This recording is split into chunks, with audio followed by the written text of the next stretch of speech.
When Love Turned into Silence, Part 2. In the days that followed, the world around Ethan felt quieter. Not peaceful, but empty. Lena had not left. She was still out there somewhere, living, breathing, smiling, but her absence from his world felt like a silence that stretched across everything. He would wait before sunrise, staring at the ceiling, waiting for a message that would never come. The hum of the city outside his window became background noise to a mind that couldn't stop replaying moments. The sound of her laugh, the way she said his name, the space between them that had always been there, even when he didn't want to see it. Days became weeks, and in the slow, unbearable stillness of routine, Ethan began to understand the cruel rhythm of unreciprocated love. The way it gives so much and returns nothing. There's a loneliness that feels like winter, still endless and honest. Ethan felt it everywhere.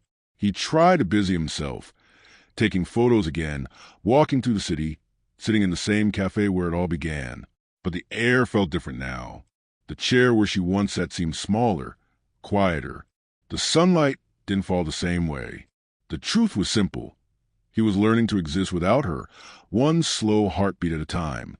And yet, even as he tried to move forward, he carried her with him, not as hope, but as a memory. Sometimes he'd catch himself imagining what she might be doing, who she might be with, whether she ever thought of him at all. And each time, he'd remind himself that her story had continued elsewhere, while it paused in the middle of a sentence. He wasn't angry. Not anymore. Just tired. One evening, after weeks of avoiding it, Ethan opened his old notebook, the one filled with letters he'd never sent. The pages were wrinkled, stained with the quiet desperation of someone who had loved too much. He began to read, letter after letter, word after word, the story of a man who believed love could fix loneliness. He didn't recognize the voice that had written them. So hopeful, so certain that devotion would be enough. Halfway through, he stopped reading. He realized the truth that had been waiting for him all along. He hadn't loved Lena for who she was. He had loved what she made him feel. The idea of being seen, the illusion of belonging, the comfort of chasing something beautiful. It wasn't her he couldn't let go of. It was a version of himself that only existed when he was in love. That night, Ethan took his camera and went walking again. The streets were wet from rain, the reflections of streetlights painting the pavement in gold and gray. He lifted the camera and began to take pictures, not of her, not of reminders, but of everything else. The world without her. Raindrops clinging to glass. A couple laughing under an umbrella. A bus window glowing with the warmth of strangers. Life, continuing, uncaring, beautiful in its own quiet way. For the first time in months, his photographs felt alive. As the night deepened, Ethan found himself standing on a bridge overlooking the city. The water below shimmered with the reflection of 1,000 lights, each one a reminder of a story he wasn't part of, and that was okay. He thought about Lena, not with longing, not with regret, but with gratitude. She had taught him something he hadn't known before, that love isn't something to be chased or earned. It's a gift, fleeting and fragile, and sometimes it doesn't belong to you.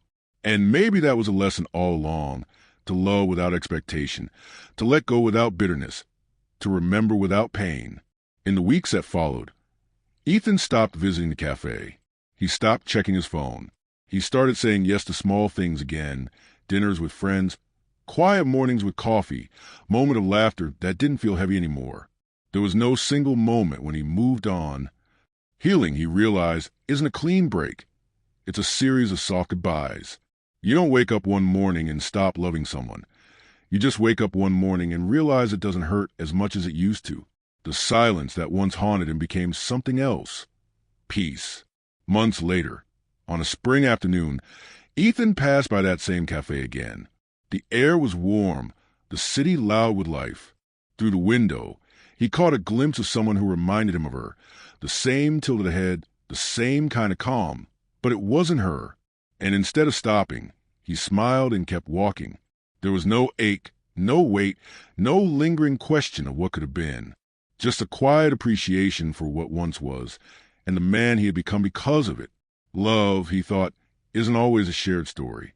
Sometimes it's a single thread in the fabric of who you are, something that shapes you, breaks you, and then teaches you how to be whole again.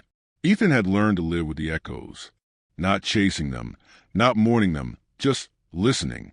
And in that stillness, that silence he once feared, he found something that had eluded him for so long: himself.